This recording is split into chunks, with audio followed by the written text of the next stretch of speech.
Bueno, muchísimas gracias por estar presentes en esta exposición. No sé si me pueden colocar la pantalla de la presentación. Ahí está, bioconservadurismo. Perfecto. Estamos en una conferencia de orden político y es importante tener una noción de qué es el conservadurismo y sobre todo cómo se posiciona en el tablero político, no solamente de México, sino también a nivel internacional, porque no se puede entender lo que está pasando en el mundo, o sea, no se puede entender solamente lo que pasa en México si no hay una conciencia de lo que está ocurriendo a nivel mundial. Las agendas que hoy vemos, que son las agendas del arco iris, las agendas progresistas, del aborto, la ideología de género, la agenda LGBT, estamos hablando del feminismo, el multiculturalismo, el especismo o animalismo. Son agendas disolventes que tienen un propósito, que no solamente es político y económico. Estamos, ante todo, y complementando lo que había planteado mi querido amigo Agustín Laje en la batalla cultural, estamos en una guerra antropológica. Y esto es lo que yo quiero destacar en esta presentación. ¿Cuál es el estado de las cosas? En esta guerra antropológica que lo que hace o lo que busca es literalmente redefinir y reconfigurar al ser humano tal como lo conocemos.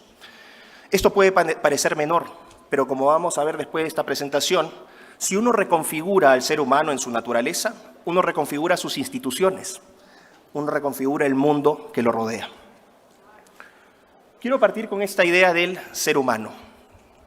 ¿Qué es el ser humano?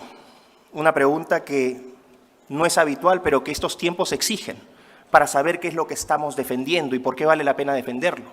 ¿Por qué estamos en contra intuitivamente de la agenda LGBT, de la ideología de género, la famosa educación sexual integral? ¿Por qué nos genera nos genera una extrañeza, para no utilizar una palabra que pueda comprometer a la organización, con la agenda trans y todas las categorías que esta genera? Los transexuales, hombres que se sienten mujeres y que se castran, mujeres que se sienten hombres y que se someten a faloplastías, que voy a enseñar unas imágenes un poco más adelante, que las hacen ser lo que no son. ¿Por qué tenemos a los trans raza, a los trans especie, gente que se siente de otra especie, trans capaces, gente que nació normal, con todas las capacidades físicas a la orden y deciden voluntariamente mutilarse el cuerpo? El caso de una mujer que se tiró ácido en los ojos para quedar ciega porque quería interpretar el mundo desde la oscuridad. Otro sujeto que se amputó los brazos porque le molestaban. Tenemos a los transbotánicos, gente que se siente planta. Y el problema es que puede parecer gracioso, pero este mundo ya no lo encuentra una gracia, sino que dice esto es una verdad científica, esto no es algo que tenga que criticarse, porque si se critica va a ser discurso de odio. Y ese discurso de odio te puede llevar a cometer un crimen de odio y la risa se transforma en llanto una vez en prisión. Estamos en un momento donde la verdad está siendo atacada y decir la verdad hoy es un acto revolucionario. Parto con esta idea del ser humano. El ser humano es todo y muchas cosas a la vez. Puede ser hijo de Dios, pero también es un zoon politicón, es un animal político, Aristóteles lo planteaba de esta manera, hombres adultos que se dedicaban a gestionar el bien común en la polis. La teoría económica neoclásica considera al ser humano el homo economicus, el ser que toma decisiones racionales siempre para maximizar su utilidad, bajo análisis de costo-beneficio. Es una interpretación teórica, pero es la concepción desde la economía. Hobbes pensaba que éramos seres despreciables porque él, incluso en esa época donde él publica Leviatán, estamos hablando mitad del siglo XVII, él crea esta frase del homo homini lupus, el hombre es el lobo del hombre, es decir, el hombre es un ser depredador, abusivo, que si puede salirse con la suya haciéndole daño a otro, lo va a hacer. Mientras que por otra parte Jean-Jacques Rousseau nos concebía como nobles salvajes, que habíamos nacido y somos personas buenas y que de hecho la sociedad y las instituciones nos corrompieron. Podemos ser todo eso. Son diferentes interpretaciones, no dejamos de ser seres humanos por eso. Pero al final del día, cuando vamos a dormir y apagamos la luz, seguimos siendo seres humanos identificables con características específicas. Y aquí voy a dos conceptos, naturaleza del ser humano y condición del ser humano. La naturaleza del ser humano es toda aquella característica relacionada con su biología. hay una naturaleza genética. Somos criaturas con 46 cromosomas. Somos criaturas que se expresan mediante un dimorfismo, una dualidad sexual, hombre y mujer. Esto la religión también lo recoge, Génesis 1:27. Somos también anatómicamente de una forma, constituidos de una forma que nos separa de los otros animales.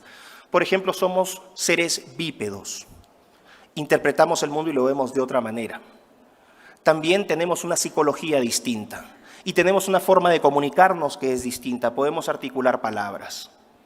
Esas son las partes relacionadas con la naturaleza. Y esa naturaleza se refleja en la condición o experiencia de vida del ser humano. Cómo el ser humano vive y experimenta el mundo a partir de esta constitución. Y aquí tenemos características, independientemente de si somos bon sauvage o son politicón o hijos de Dios, que a diferencia de otras especies, somos la única que registra su pasado, la historia. Somos la única especie que filosofa, que es capaz de proceder a pensamientos abstractos, es capaz de abstraer la complejidad del mundo y reducirla a un lenguaje. Y también, a diferencia de otras especies, nosotros tenemos unas capacidades estéticas que no se encuentran en otra parte. El arte, la literatura, la música, la pintura. Entonces, podemos ser todo lo que dije, pero al final del día somos también seres humanos. ¿Y por qué es importante entender esto? Porque hoy el concepto de ser humano, la ontología, es decir, lo que define la existencia, la categorización del ser humano, está siendo atacada. Ya el hombre ya puede ser mujer, la mujer puede ser hombre, el ser humano puede ser un alien asexuado, puede ser género fluido, puede ser transexual, puede casarse con una planta, puede formar familia con un perrijo y 4 gatijos. Y vamos viendo cómo a través de ese cambio físico se va cambiando también sus instituciones.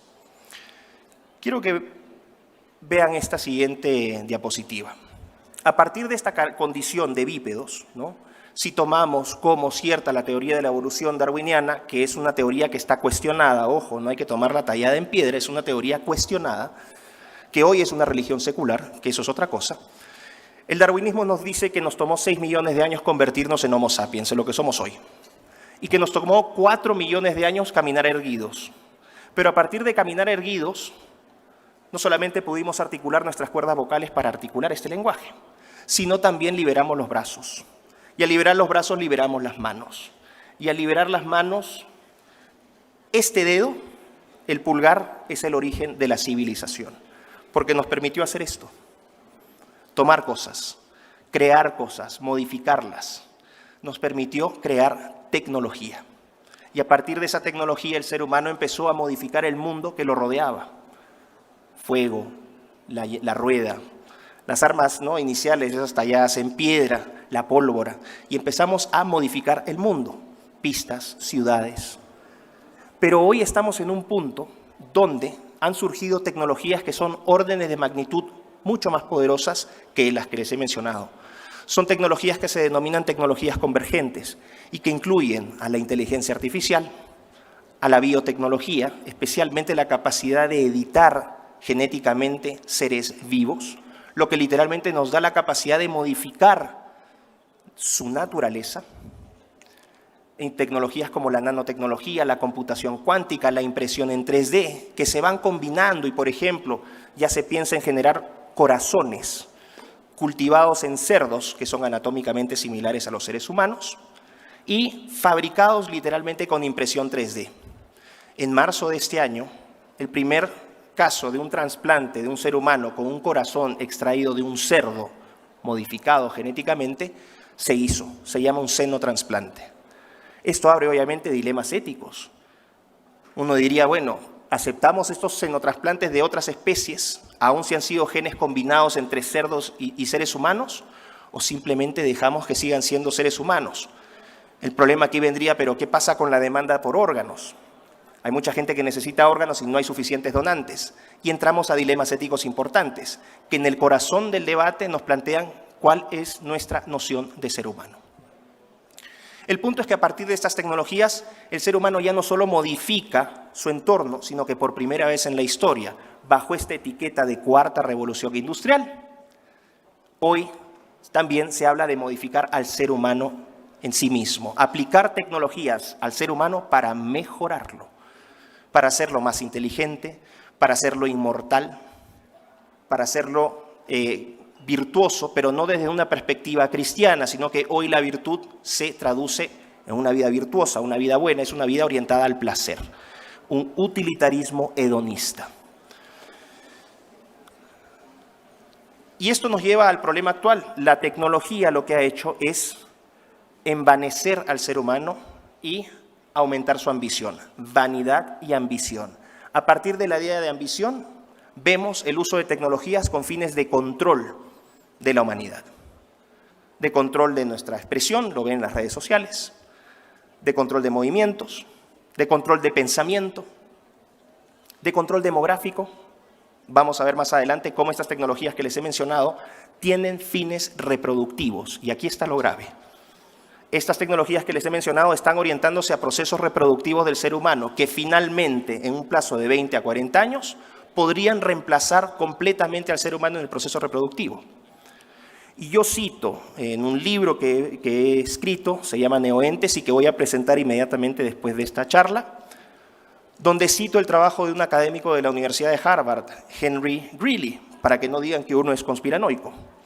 Y Henry Greeley sostiene en su libro llamado The End of Sex, el fin del sexo, que en 20, 40 años más, con tecnologías como la fertilización in vitro, la preimplantación genética, el diagnóstico de preimplantación genética, clonación, etcétera, vamos a reemplazar al ser humano de todo el proceso reproductivo. Ya no va a haber más cópula entre hombre y mujer.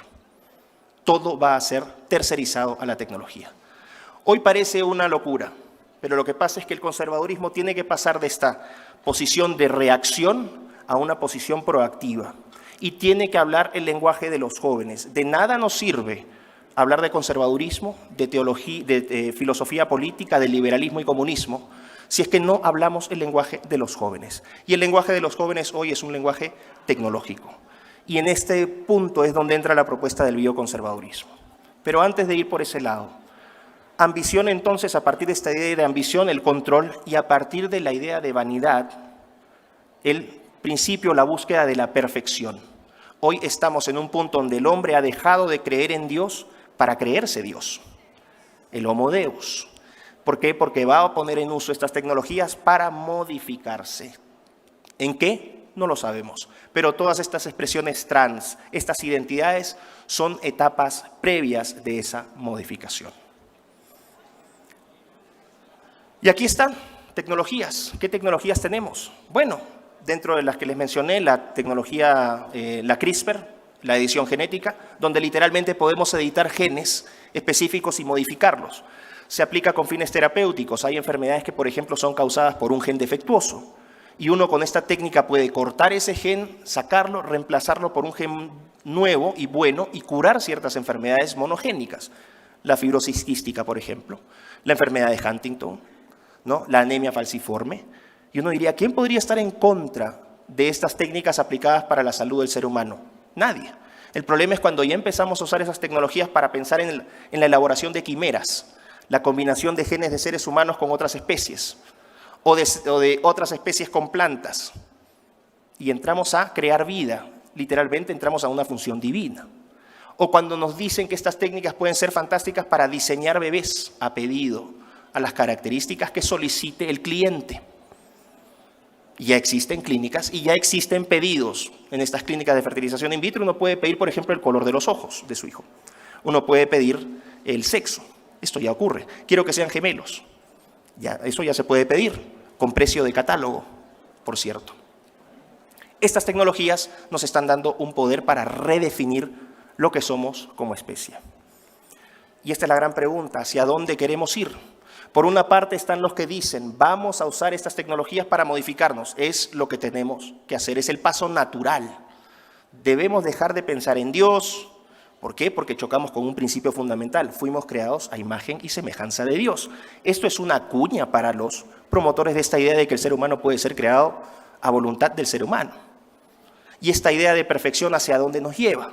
No sabemos qué vamos a hacer en 200, 300 años, en 1000, 1 millón de años, no se sabe. Los que proponen estas modificaciones a través de la tecnología, aplicando estas tecnologías al ser humano, dicen vamos a convertirnos en superhombres, en Homo Deus. Entonces estamos quienes luchamos y decimos, yo estoy de acuerdo con la tecnología, no significa que uno sea tecnofóbico, pero una tecnología que esté al servicio del ser humano y no un ser humano al servicio de la tecnología. Eso es muy importante. Aplicaciones terapéuticas con estas tecnologías, bienvenidas. Aplicaciones de carácter estético o de carácter que no cumplan un fin social, qué bueno podrían traer. Esta es la gran duda. Y así es como se ve hoy este cambio antropológico, con casos concretos. Mastectomías en adolescentes de 14 años, que les dicen niñas que se sienten niños o se sienten hombres y proceden a mutilarse los senos. Y todo esto con la venia del establishment político, del establishment mediático, del establishment académico, porque hoy toda esta cúpula que conocemos como progresismo o cúpula progresista, lo que la gente intuitivamente dice, las élites, bueno, las élites en nuestras narices promueven esto. ¿Cuál es su símbolo?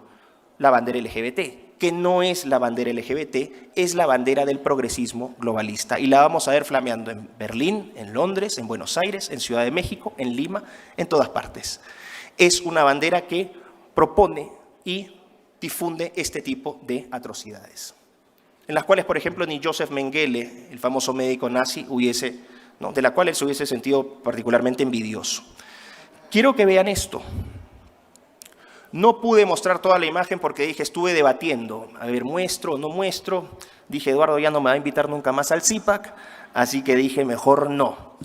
Eso que ven ahí es la foto de una faloplastía, que es una operación en la cual, que se llaman operaciones de reafirmación de género, donde adolescentes o mujeres sanas literalmente se sacan músculo completo del brazo, del antebrazo o de la pierna, incluso a veces de los gemelos, con exposición de hueso, ojo, hacen una especie de pionono, un doblez, le meten una cánula que conectan al sistema urinario y un sistema de bombeo para simular la erección, que es externo.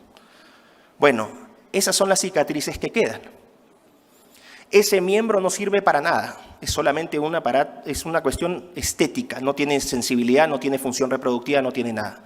Peor aún son las vaginoplastías de hombres que se sienten mujeres, que se amputan el pene, les hacen una operación que hay videos que son bastante fuertes, lo hubiese traído para que la gente vea cuál es exponer la verdad, para que se den cuenta de la magnitud de esto, donde cortan el pene y lo meten hacia adentro y construyen una especie de vagina, ¿no? Una farsa, un artificio de vagina, que lamentablemente para esa persona nunca va a tener la humedad natural que tiene una vagina. Entonces es una herida abierta constante, que tienen que estar limpiando cada cierto tiempo, que les genera problemas urinarios, que les genera problemas infecciosos.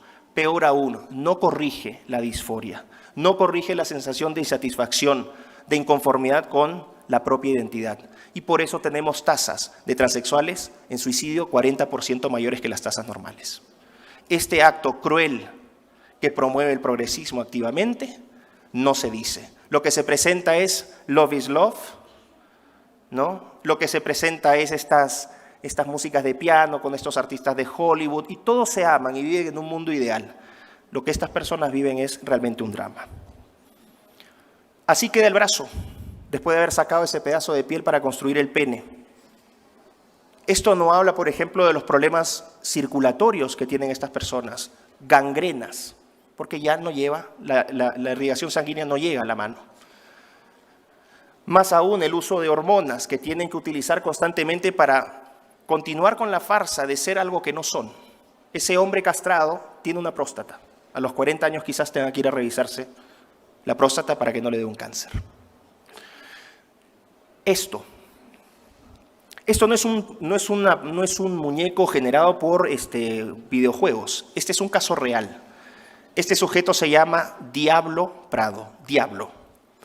Y es un sujeto que se sometió al body morphing, a estas prácticas donde empiezan a mutilarse la oreja, la lengua se la parten, la nariz, ustedes ven ahí, se inyectó con tinte los ojos.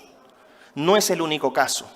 Vamos viendo cada vez más cómo ya no hay un respeto a la integridad física del ser humano y el ser humano pasa a convertirse en una masa, en una plasticina que puede ser modificada con tecnología para convertirnos en algo que no somos.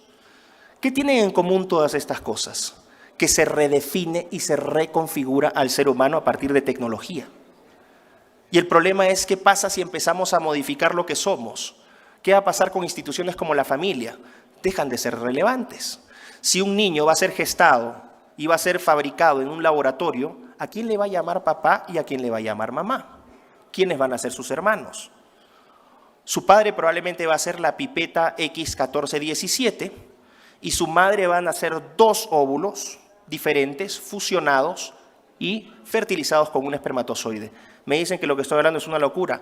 Esto ya existe en el Reino Unido, se llama ley triparental, donde uno puede literalmente fabricar un niño con 2 óvulos distintos y fecundados con un espermatozoide. ¿Qué pasa con la identidad del ser humano aquí? ¿Qué somos? Entonces ya no solamente es una cuestión política o económica, por eso están yendo a buscar a nuestros hijos. Nuestros hijos son el objetivo, no nosotros. Nosotros somos un escollo. Toda la propaganda que les dice, puedes ser lo que quieras ser, puedes declararte trans a cualquier edad, no tienes que pedirle permiso a tus padres para proceder a estas cirugías, y cómo el sistema legal impunemente está creando esta legislación que es disolvente del ser humano. Bueno, pasamos entonces gradualmente a un proceso donde el ser humano va a dejar de ser lo que es. Esto fue lo que les dije, el libro de Greeley, que ya lo mencioné, y que podría llevar a este futuro. La pregunta es aquí, ¿quién quiere un futuro con esto? Obviamente esto es ciencia ficción, no quiero decir que esto es lo que necesariamente vaya a ocurrir, no es el punto. El punto es, ¿qué futuro vamos a concebir? ¿Un futuro con seres humanos o un futuro con seres? ¿Y qué tipo de seres? ¿Van a compartir nuestra moral? ¿Van a compartir nuestra ética, nuestras tradiciones? ¿El comportamiento del ser humano? Cuando les mencionaba, por ejemplo, la naturaleza y la condición, pónganse a pensar si a través de modificación genética nos permitieran aceptar esta capacidad que tienen, por ejemplo, los murciélagos para percibir los espacios en la oscuridad.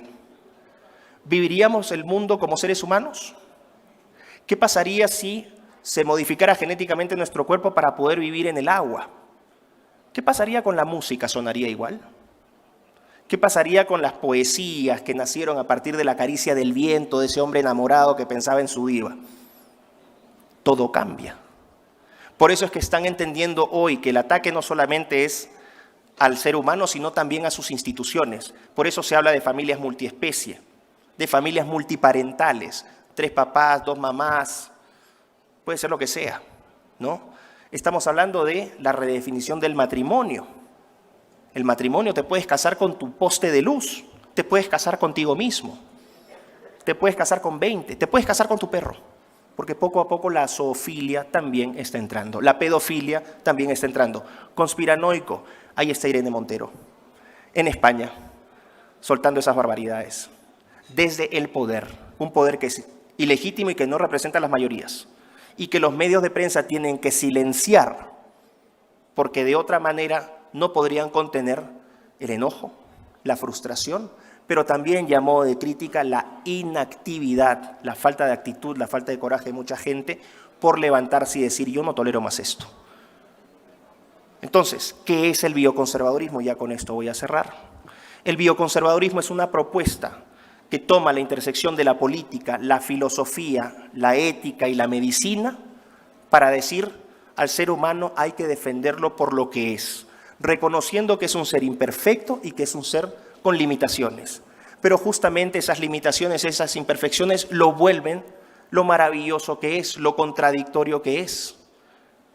Yo no quiero un futuro donde mi hijo o mi nieto sea mitad cyborg y mitad niño. Y nuevamente uno puede decir, está especulando. El futuro avanza mucho, ¿no? El tiempo avanza más rápido de lo que pensamos. Y en 30, 40 años, con los avances tecnológicos actuales, no sería descabellado.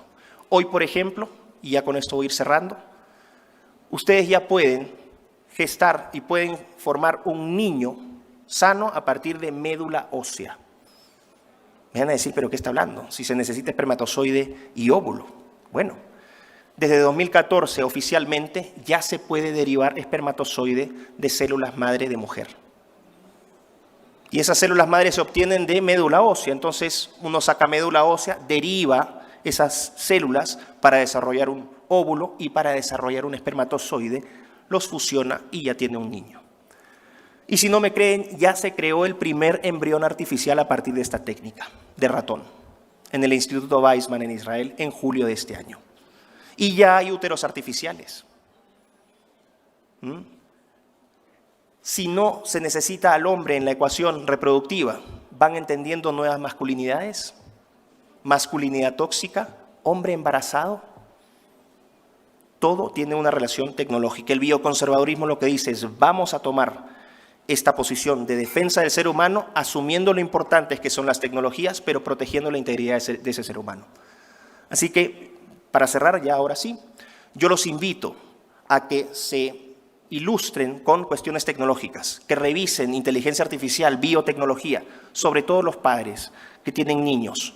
Ilústrense y aprendan, y muchas cosas van a tener mucho sentido. Eso también está en el libro en Neoentes, donde yo planteo ya un esquema mucho más amplio de esto.